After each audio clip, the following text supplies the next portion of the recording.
Hello and welcome back to my another tutorial. In this tutorial I'm going to share with you how to set search result in Google. So let's take a look how to do that.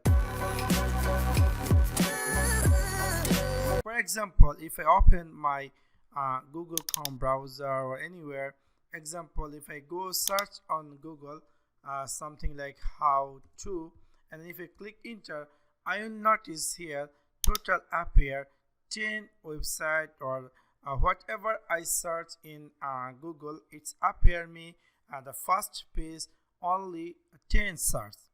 You can customize this. You can make it 10, 20, 40, 50 up to 100.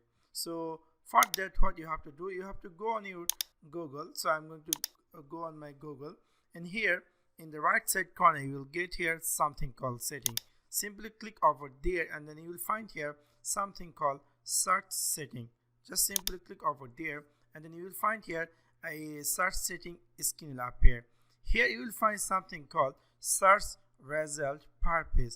You can choose per page 10 to 100. So I'm going to make here 20 and then scroll down all the way down and then simply click here save. So when you click here save, you will see here a pop-up appear which is your preferred have been saved. So I'm going to click here OK, and I'm going to you will see it will directly take to the Google search. So here again I'm going to type here how to, and then I'm going to type here hit enter, and then you will see there now it's appear 20 search result. So this is how you can easily customize search result or search result in each page in Google. So that's one now. Thanks for watching my video. See you next one. Peace.